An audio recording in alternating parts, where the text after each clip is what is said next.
আসসালামু আলাইকুম এভরিওয়ান। সবার কি অবস্থা, কেমন আছো? আলহামদুলিল্লাহ আমি অনেক অনেক ভালো আছি। তোমাদের আজকে আমি রান্না করব একটু ভিন্ন স্টাইলে, ভিন্ন স্বাদে সরিষা ইলিশ। ভাবলাম তোমাদের সাথে শেয়ার করি। আমি যে খাবারগুলো বানাই তোমাদের সাথে শেয়ার করি, এগুলো কিন্তু কাউকে শেখাচ্ছি না। আমি জাস্ট যেহেতু ভিডিও আমার আপলোড করতে হবে, তাছাড়া আমি একটা জিনিস রান্না করছি, এটা একটু ভিডিও করে রাখলাম, তোমাদের সাথে শেয়ার করলাম। তো আজকে আমি রান্না করব সরিষা ইলিশ একটু ভিন্ন স্টাইলে, ভিন্ন স্বাদে।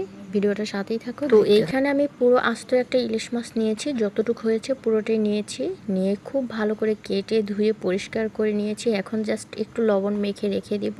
আর যখন ভাজবো, ভাজার আগে আমি একটু হালকা হলুদের গুঁড়ো দিয়ে নিয়েছি। চুলোতে একটা প্যান বসিয়ে দিলাম, প্যানে একটু বেশি পরিমাণে তেল দিয়ে দিলাম, যাতে এই তেলটা দিয়ে আমি সম্পূর্ণ রান্নাটা শেষ করতে পারি। চুলার আঁচটা হাইতে রেখে আমি তেলটা খুব ভালো করে গরম করে নিয়েছি। তেলটা গরম হয়ে যাওয়ার পরে চুলার আঁচটা লো আঁচে রেখে আমি শুধু মাছের পিসগুলো আগে ভেজে নিচ্ছি। এরপরে হচ্ছে মাছের মাথা, লেজ, এগুলো পরবর্তীতে ভেজে নিব। মাছগুলো ভাজে ঠিক আগ মুহূর্তে আমি কিছুটা হলুদের গুঁড়ো মিশিয়ে নিয়েছি। মাছগুলো যেহেতু আমি রান্না করব, সেই ক্ষেত্রে আমি খুব বেশি কড়া করে ভাজতে যাব না, একদম হালকা ভেজে নিব। হালকা করে জাস্ট এপিট উপিট করে হালকা একটু ভেজে তুলে নিচ্ছি। সরিষা ইলিশ রান্না করলে অনেকে আমি দেখি মাছগুলো ভাজি করেন না, তো আমার কাছে মনে হয় একটু ভেজে নিলে মাছের টেস্টটা অনেক ভালো আসে। মাছগুলো আমি জাস্ট হালকা একটু ভেজে নিয়েছি, এপিট উপিট করে ভেজে তুলে নিচ্ছি। এরপর হচ্ছে বাকি যেগুলো আসছে, বাকি অংশ যা আসছে এগুলো আমি একটু ভেজে নিব।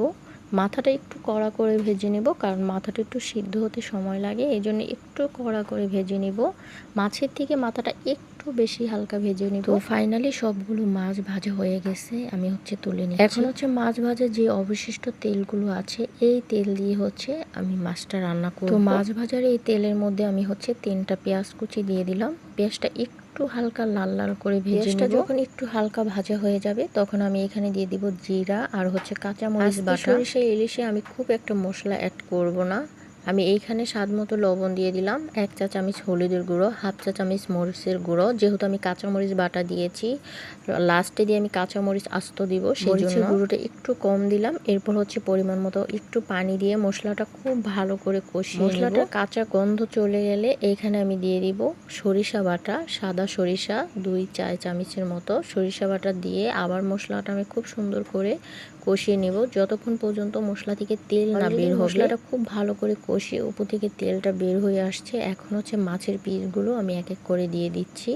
খুব আলতো হাতে এই কাজটা করতে হবে। মাছের পিসগুলো দিয়ে এপিট উপিট করে আলতো হাতে আমি একটু কষিয়ে নিব। এই কাজটা কিন্তু খুবই আস্তে ধীরে করতে হবে আর খুবই আলতো হাতে করতে হবে, যাতে মাছগুলো ভেঙে না যায়, সেটার জন্য।